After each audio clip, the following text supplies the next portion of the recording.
ಬ್ಯಾಂಗ್ಳೂರ್ ಬೀಟ್ಸ್ಗೆ ನಿಮ್ಮೆಲ್ಲರಿಗೂ ಸ್ವಾಗತ. ನಾನು ರಕ್ಷಾ. ಉತ್ತರ ಕರ್ನಾಟಕ ಅಂದ ತಕ್ಷಣ ಸಾಕಷ್ಟು ವಿಚಾರಗಳು ನಮಗೆ ನೆನಪಾಗುತ್ತೆ. ಅಲ್ಲಿನ ಸ್ವಾತಂತ್ರ್ಯ ಹೋರಾಟಗಾರರಿರ್ಬೋದು. ಉತ್ತರ ಕರ್ನಾಟಕ ಅಂದ ತಕ್ಷಣ ಸ್ಪೆಷಲಿ ಅಲ್ಲಿನ ಊಟ, ಅಲ್ಲಿನ ತಿಂಡಿ ನಮಗೆ ನೆನಪಾಗುತ್ತೆ. ಅದರಲ್ಲೂ ಪ್ರಮುಖವಾಗಿ ಎಲ್ಲರೂ ಕೂಡ ಉತ್ತರ ಕರ್ನಾಟಕ ಅಂತಂದರೆ ಜೋಳದ ರೊಟ್ಟಿನ ಕನೆಕ್ಟ್ ಮಾಡ್ಕೋತಾರೆ. ಸೊ ಜೋಳದ ರೊಟ್ಟಿ ಊಟ ಯಾರಿಗಿಷ್ಟ ಇಲ್ಲ ಹೇಳಿ? ಬೆಂಗಳೂರಲ್ಲೂ ಈಗ ಜಾಸ್ತಿ ಜನ ಜೋಳದ ರೊಟ್ಟಿನ ತುಂಬ ಇಷ್ಟಪಟ್ಟು ಎಲ್ಲಿ ಜೋಳದ ರೊಟ್ಟಿ ಹೋಟೆಲ್ ಇದೆ ಅಂತ ಹುಡ್ಕೊಂಡು ಹೋಗಿ ಜೋಳದ ರೊಟ್ಟಿ ಊಟನ ಸವಿತಿದ್ದಾರೆ.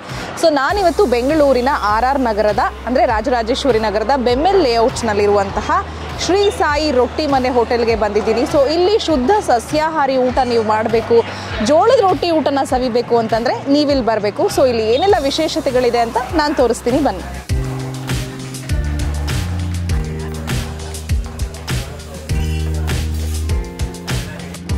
ನೀವಿಲ್ಲಿ ನೋಡ್ತಿದ್ದೀರಾ. ಸೊ ಕಿಚನಲ್ಲಿ ನಾನಿವಾಗ ಬಂದಿದ್ದೀನಿ. ಇಲ್ಲಿ ಬಿಸಿ ಬಿಸಿ ಜೋಳದ ರೊಟ್ಟಿ ರೆಡಿ ಆಗ್ತಾ ಇದೆ. ನೀವೆಲ್ಲರೂ ಕೂಡ ನೋಡಬಹುದು. ತುಂಬ ತೆಳುವಾಗಿರುವಂತಹ, ತುಂಬ ಮೃದುವಾಗಿರುವಂತಹ ಜೋಳದ ರೊಟ್ಟಿನ ಇಲ್ಲಿ ರೆಡಿ ಮಾಡ್ತಾ ಇದ್ದಾರೆ. ಸೊ 3 ಜನ ಮಹಿಳೆಯರಿಲ್ಲಿದ್ದಾರೆ. ಅವರು ಈ ಒಂದು ರೊಟ್ಟಿನ ಕೈಯಲ್ಲೇ ತಟ್ಟಿ ರೊಟ್ಟಿನ ಕೆಂಡದ ಮೇಲೆ ಸುಟ್ಟು ರೆಡಿ ಮಾಡ್ತಾ ಇರುವಂಥದ್ದು. ನೋಡಿದ್ರೆ ಬಾಯಲ್ಲಿ ನೀರು ಬರುತ್ತಲ್ವ, ಎಷ್ಟು ಚೆನ್ನಾಗಿ ಕಾಣಿಸ್ತಾ ಇದೆ ಈ ಜೋಳದ ರೊಟ್ಟಿ ಅಂದರೆ. ತುಂಬ ಸಾಫ್ಟಾಗಿ, ತುಂಬಾ ಚೆನ್ನಾಗಿ ಈ ಜೋಳದ ರೊಟ್ಟಿನ ಇಲ್ಲಿ ಮಾಡ್ತಾ ಇದ್ದಾರೆ. ಸೊ ಇವರನ್ನೇ ಮಾತಾಡ್ಸೋಣ ಇವಾಗ. ಮೇಡಮ್, ಯಾವ ಊರು ನಿಮ್ಮದು? ನಮ್ಮದು ಹನ್ನಿಕೆರೆ ರೀ. ಓಕೆ. ಸೊ ಇಲ್ಲಿ ರೊಟ್ಟಿ ನೋಡಿದ್ರೆ ನನ್ನ ಬಾಯಲ್ಲಿ ನೀರು ಬರ್ತಾ ಇದೆ. ಎಷ್ಟು ಚೆನ್ನಾಗಿದೆ, ಮೆತ್ತಗೆ ಸಾಫ್ಟಾಗಿ. ಎಷ್ಟು ರೊಟ್ಟಿ ಮಾಡ್ತೀರಾ ನೀವು ದಿನಕ್ಕೆ? ನಾವು ಮಾಡ್ತೇವೆ ರೀ, ಭಾಳ ರೊಟ್ಟಿ ಮಾಡ್ತೀವಿ. ಹೌದಾ? ಸೊ ಎಷ್ಟು ಫಾಸ್ಟಾಗಿ ಮಾಡ್ತಿದ್ದೀರಾ? ತುಂಬ ಅಭ್ಯಾಸ ಆಗಿದೆ ಅನ್ಸುತ್ತೆ ನಿಮಗೆ? ಹೌದು ರೀ, ಪ್ರಾಕ್ಟೀಸ್ ಐತೆ ರೀ. ಓಕೆ. ಖುಷಿ ಇದೆ ಅಲ್ವಾ? ಹಾಂ, ಖುಷಿ ಐತೆ ರೀ. Okay okay. ಸೊ ನೀವು ಸ್ಪೆಷಲಾಗಿ ನನಗೆ ತುಂಬಾ ಗಮನ ಸೆಳೆದಿದ್ದು ಅಂದರೆ ಇಲ್ಲಿ ಎಷ್ಟು ಚೆನ್ನಾಗಿ ನೀವು ರೊಟ್ಟಿ ತಟ್ತಾ ಇದ್ದೀರಾ. ಸೊ ತುಂಬ ಇಂಪ್ರೆಸಿವ್. ನೀವು ಯಾವಾಗ ಕಲಿತ್ರಿ ಅಂತ? ನಾವಿದೊಂದು 3 ವರ್ಷ ಆಯ್ತು ಮ್ಯಾಮ್ ಮಾಡ್ತಾ ಇದ್ದು. ಹೋಟ್ಲಲ್ಲೆಲ್ಲ ಮಾಡಿದ್ದೇವೆ ನಾವು. ಇಲ್ಲಿ ಬಂದು ಒಂದು 4 ತಿಂಗಳಾಯ್ತು. ಹೌದಾ? ಹಾಗೆ ಇಲ್ಲೂ ಮಾಡ್ತಾ ಇದ್ವಿ, ಹಾಗೆ ರೊಟ್ಟಿ ಅಡಿಗೆ ಎಲ್ಲ. ನಿಮ್ಗೆ ಯಾವಾಗ ಇಂಟ್ರೆಸ್ಟ್ ಬಂತು ರೊಟ್ಟಿ ತಟ್ಟೋದು?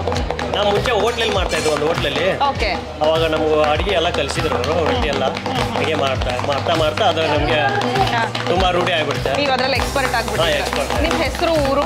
ನಮ್ಮದು ಅಸ್ಲಾಂ ಅಂತೇಳಿ ನನ್ನ ಹೆಸರು. ನಮ್ಮದು ಹುಬ್ಳಿ ಹತ್ರ ನರಗುಂದ. ನಿಮ್ದು ಯಾವ ಊರು? ಗುಲ್ಬರ್ಗದವರ. ಸೊ ನಿಮ್ಮ ಹೆಸರು? ನಾಗಮ್ಮ. ಓಕೆ. ನಾನು ಅವಾಗಿಂದ ನೋಡ್ತಿದ್ದೆ, ನೀವು ಅಷ್ಟೇ ತುಂಬ ಫಾಸ್ಟಾಗಿ ರೊಟ್ಟಿ ತಟ್ತಾ ಇದ್ರಿ. ಸೊ ಎಷ್ಟು ರೊಟ್ಟಿ ಮಾಡ್ತೀರಾ? ನೀವು ಯಾವಾಗಿಂದ ಕಲ್ತಿದ್ದು ರೊಟ್ಟಿ ತಟ್ಟೋದು? ನಾವು ಒಂದು 2 ವರ್ಷ ಇಲ್ಲಿ ಬಂದು 5 ತಿಂಗಳು. ಹೌದಾ? ಓಕೆ.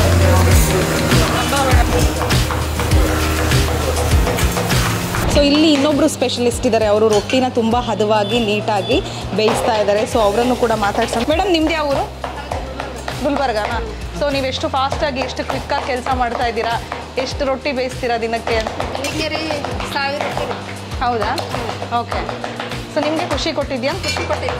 ನಿಮ್ಗೆ ಇಷ್ಟ ರೊಟ್ಟಿ ಬೇಯಿಸ್ತಾರೆ? ಯಾವಾಗ ಕಲಿತ್ರಿ ಮೇಡಮ್ ನೀವು? ನಾವು ಈಗ 1 ತಿಂಗಳು ಆಯ್ತು ರೀ ಬಂದು. ಹೌದಾ? ಅಂದರೆ ನೀವು ಚಿಕ್ಕ ವಯಸ್ಸಿಂದನೂ ಅಡುಗೆ ಮಾಡ್ತಿದ್ರಾ ಅಥವಾ ಹೇಗೆ?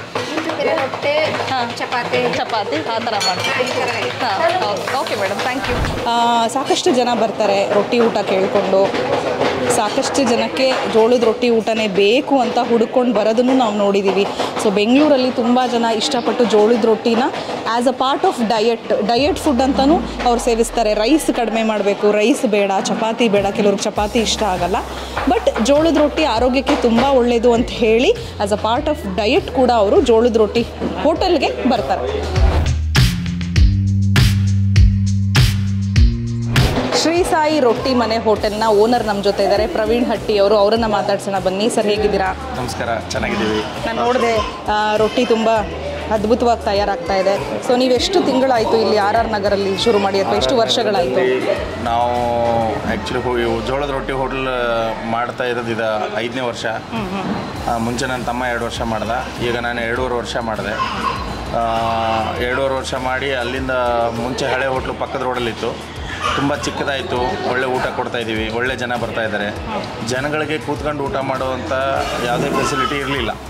ಸೊ ಆ ಕಾರಣಕ್ಕೆ ಜನರ ರಿಕ್ವೈರ್ಮೆಂಟ್ ಜಾಸ್ತಿ ಆಗ್ತಾ ನಾವು ಒಳ್ಳೆ ಒಂದು ಸಿಟ್ಟಿಂಗಲ್ಲಿ ಅದೇ ದುಡ್ಡಿಗೆ ಊಟ ಕೊಡೋಣ, ಒಳ್ಳೆ ಊಟ ಕೊಡ್ತಾಯಿದ್ದೀವಿ, ಅದ್ರ ಜೊತೆಗೆ ಸಿಟ್ಟಿಂಗ್ ಮಾಡೋಣ ಅಂದ್ಬಿಟ್ಟು ವ್ಯವಸ್ಥೆ ಮಾಡಿ ಇಲ್ಲಿ ಶಿಫ್ಟ್ ಆಗಿ ಇವಾಗ ದೊಡ್ಡದಾಗಿ ಮಾಡಿದ್ದೀವಿ. ಇಲ್ಲೇನಂದರೆ ನೀವು ನೋಡ್ಬೋದು, ನಮ್ಮಲ್ಲಿ ನಾವು ಯಾವುದೇ ಒಂದು ಪಲ್ಯಗಳಾಗಲಿ ಮತ್ತು ಏನೇ ಒಂದು ಅಡುಗೆ ರೆಡಿ ಮಾಡಿದ್ರೆ ಯಾವುದಕ್ಕೂ ಮಸಾಲೆ ಹಾಕಲ್ಲ. 99.99% ಅಲ್ಲ, 100% pure natural, purely home made food. ಅಂದರೆ ನಮ್ಮ ಎಥಿಕ್ಸ್ ಅದು. ಯಾವುದೋ ಒಂದು ಮಸಾಲೆ ಪದಾರ್ಥಗಳನ್ನ ಕಲಬೆರಕೆ ಕೊಟ್ಟು ಜನರ ಆರೋಗ್ಯದ ಜೊತೆ ಆಟ ಆಡಿ ದುಡ್ಡು ಮಾಡೋದ್ರಲ್ಲಿ ಅರ್ಥ ಇಲ್ಲ, ಅದು ಒಳ್ಳೆಯದು ಅಲ್ಲ. ಸೊ ನಾವು ನ್ಯಾಯವಾದ ರೀತಿಲಿ ಒಳ್ಳೆ ರೀತಿಲಿ ಒಳ್ಳೆ ಫುಡ್ನ ಕೊಟ್ಟು ಇವನ್ ಯಾರನ್ನೂ 5 ರೂಪಾಯಿ ನಾವು ಜಾಸ್ತಿ ಕೇಳಿದ್ರೆ ಯಾರು ಕೊಡಲ್ಲ ಅಂತ ಹೇಳಲ್ಲ ಪಾಪ. 5 ರೂಪಾಯಿ ಆಗಲಿ 10 ರೂಪಾಯಿ ಆಗಲಿ ಜಾಸ್ತಿ ಕೊಡೋರಿದ್ದಾರೆ. ದುಡ್ಡು ಇಂಪಾರ್ಟೆಂಟ್ ಅಲ್ಲ, ಫುಡ್ ಇಂಪಾರ್ಟೆಂಟು. ದುಡ್ಡು ಇವತ್ತು ಬರುತ್ತೆ ನಾಳೆ ಹೋಗುತ್ತೆ. ಮನುಷ್ಯನಿಗೆ ಅತ್ಯವಶ್ಯಕತೆ ಪ್ರತಿನಿತ್ಯ ಬೇಕಾಗಿರೋದು ಫುಡ್ಡು. ಒಳ್ಳೆ ಫುಡ್ ಕೊಡೋಣ, ಒಳ್ಳೆ ಫುಡ್ ಸರ್ವ್ ಮಾಡಿ. ಫಸ್ಟು ಏನಂದರೆ ಈಗ ಬಸವೇಶ್ವರ ಖಾನಾವಳಿಯವರು ತುಂಬ ಅವರೆಲ್ಲ ತುಂಬ ದೊಡ್ಡ ಮಟ್ಟಕ್ಕಿದ್ದಾರೆ, ದೊಡ್ಡದಾಗಿ ಬೆಳೆದಿದ್ದಾರೆ. ನಾವು ಅವ್ರ ಹಿಂದೆ ಇದ್ದೀವಿ. ಅವರ ದಾರಿನ ಅನುಸರಿಸ್ಕೊಂಡು ಮಸಾಲೆ ಪದಾರ್ಥಗಳನ್ನ ಹಾಕ್ದೇನೆ ಫುಲ್ಲಿ ನ್ಯಾಚುರಲ್ ಫುಡ್ ಕೊಟ್ಟು ಜನರ ಆರೋಗ್ಯದ ಹಿತದೃಷ್ಟಿಯಿಂದ ಒಳ್ಳೆ ಫುಡ್ನ ಕೊಟ್ಟು ಒಂದು ಸೇವೆ ಥರ ಮಾಡ್ತಾಯಿದ್ದೀವಿ ಅಷ್ಟೇ, ಬೇರೆ ಏನಿಲ್ಲ. ನಾವು ಕೆಲವರು ಅನ್ನದಾತರು ಅಂತಾರೆ, ನಿಜವಾದ ಅನ್ನದಾತರು ಕಸ್ಟಮರ್ಸ್ ಆರ್ ಅವರ್ ಗಾಡ್ಸ್ ಅಂತೆ. ಕಸ್ಟಮರ್ಗಳಿದ್ರೇ ನಾವು ಅವ್ರಿಗೆ ಒಳ್ಳೆ ಫುಡ್ ಕೊಡೋಣ, ಅವ್ರ ಹತ್ರ ಸರ್ ಇಷ್ಟಿದೆ ಇಷ್ಟು ಕೊಡಿ ಅಂತ ಕೇಳೋಣ, ಕೊಡ್ತಾರೆ, ಯಾರೂ ಇಲ್ಲ ಅನ್ನಲ್ಲ. ಆ ಒಂದು ಕಾರಣಕ್ಕೆ ಯಾವ ಒಂದು ಪ್ರಜೆಗಳಿಗೆ ನಮ್ಮಲ್ಲಿ ಬರುವಂಥ ಕಸ್ಟಮರ್ಸ್ಗೆ ಅವರ ಆರೋಗ್ಯಕ್ಕೆ ಯಾವುದೇ ಹಾನಿ ಆಗಬಾರ್ದು. ಒಳ್ಳೆ ಫುಡ್ ಸರ್ವ್ ಮಾಡಿ ಒಂದು ಸೇವೆ, ಒಂದು ಹೆಸರು, ಒಂದು ಕಾರ್ಯ, ಕಾಯಕವೇ ಕೈಲಾಸ ಅಂತ ಬಸವಣ್ಣವ್ರು ಹೇಳ್ದಂಗೆ ಇದು ನಮ್ಮ ಕೆಲಸ. ನಾವು ಕಸ್ಟಮರ್ಸ್ ಕೊಟ್ಟಿರೋ ದುಡ್ಡಲ್ಲಿ ಅನ್ನ ಬೇಯಿಸಿ ಹಾಕ್ತಾಯಿದ್ದೀವಿ ಅಷ್ಟೇ. ನಿಜವಾದ ಅನ್ನದಾತರು ನಾವಲ್ಲ. ಒಂದು ಅನ್ನದಾತರ ರೈತರು. ಈಗ ನಮ್ಮ ಈ ಕುಟುಂಬ, ನಮ್ಮ ಕೆಲಸ ಮಾಡೋರಾಯಿತು, ನಾವಾಯಿತು, ನಮ್ಮ ಕುಟುಂಬ, ನಮ್ಮನ್ನೆಲ್ಲರನ್ನೂ ಸಾಕ್ತಾ ಇರೋರೇ ಕಸ್ಟಮರ್ಸು.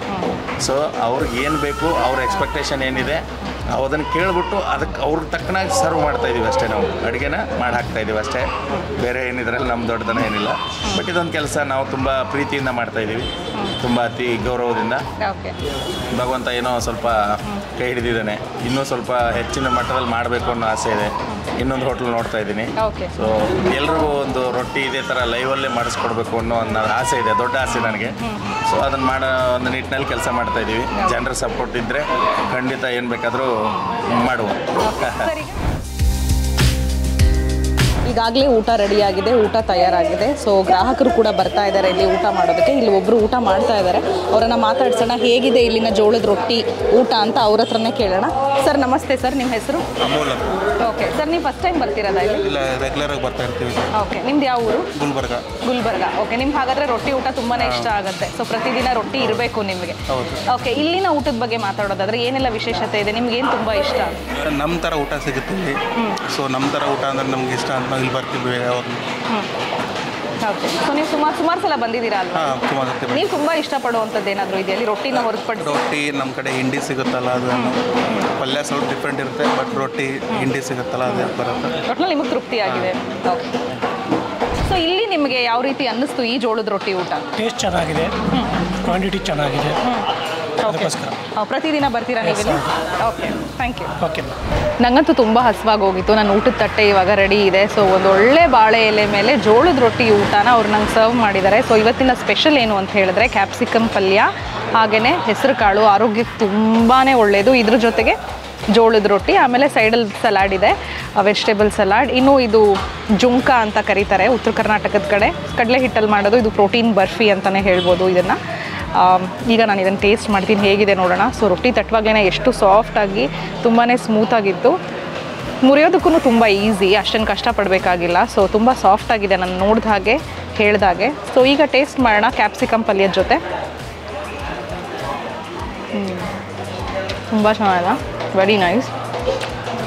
ಪಲ್ಯನೂ ಅಷ್ಟೇ ಅದ್ಭುತವಾಗಿದೆ. ಅವ್ರು ಹೇಳಿದಾಗೆ ಪ್ರತಿದಿನ ಒಂದೊಂದು ಥರ ಪಲ್ಯ ಇರುತ್ತೆ, ವೆರೈಟಿ ಪಲ್ಯ ಇರುತ್ತೆ ಅಂತ. ಬಟ್ ನನಗೆ ಇವತ್ತು ಸಿಕ್ಕಿದ್ದು ಕ್ಯಾಪ್ಸಿಕಮ್ ಮತ್ತು ಹೆಸರು ಕಾಳು. ರೊಟ್ಟಿ ಎಷ್ಟು ಸ್ಮೂತಾಗಿದೆಯೋ ಪಲ್ಯ ಕೂಡ ಅಷ್ಟೇ ಚೆನ್ನಾಗಿದೆ. ಸೊ ನಾರ್ಮಲಾಗಿ ನಾವು ಉತ್ತರ ಕರ್ನಾಟಕದ ಊಟ ಅಂತ ಹೇಳಿದ್ರೆ ತುಂಬ ಖಾರ ಮಾಡಿರ್ತಾರೆ. ಕೆಲವೊಂದು ಹೋಟೆಲ್ಗಳಲ್ಲಿ ಸಿಕ್ಕಾಪಟ್ಟೆ ಖಾರ ಇರುತ್ತೆ, ಇಲ್ಲಿ ಅವ್ರು ಅಷ್ಟು ಖಾರ ತಿನ್ನಲ್ಲ ಅಂತ. ತುಂಬ ಮೈಲ್ಡ್ ಆಗಿದೆ ಇಲ್ಲಿ, ಅಷ್ಟೊಂದು ಸ್ಪೈಸಿ ಅಂತ ಅನಿಸಲ್ಲ. ಹೆಸರು ಕಾಳು ಜೊತೆ ಟೇಸ್ಟ್ ನೋಡ್ತೀನಿ.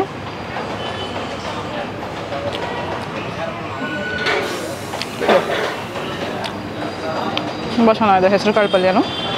ಇದು ಕೂಡ ತುಂಬ ಖಾರ ಏನಿಲ್ಲ, ಮೈಲ್ಡ್ ಆಗಿದೆ. ಸೊ ಎಲ್ಲರೂ ಇಷ್ಟಪಟ್ಕೊಂಡು ತಿನ್ಬೋದು, ಎಲ್ಲರಿಗೂ ಇಷ್ಟ ಆಗುತ್ತೆ ಸಹಜವಾಗೇ.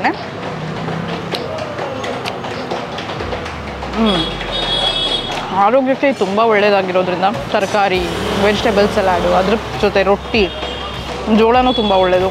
ಇನ್ನು ಕ್ಯಾಪ್ಸಿಕಮ್ ಪಲ್ಯ, ಒಂದು ಹೆಲ್ದಿ ಫುಡ್, ಅದ್ರ ಜೊತೆ ಒಂದು ಒಳ್ಳೆ ವಾತಾವರಣ, ಶುದ್ಧ ಸಸ್ಯಾಹಾರಿ ಆಹಾರನ ನೀವು ಟೇಸ್ಟ್ ಮಾಡಬೇಕು ಅಂತಂದರೆ ನೀವು ಇಲ್ಲಿಗೆ ಬರಲೇಬೇಕು. ಒಂದ್ಸಲ ವಿಸಿಟ್ ಮಾಡಿ ಊಟ ಮಾಡ್ಕೊಂಡು ಹೋಗಿ.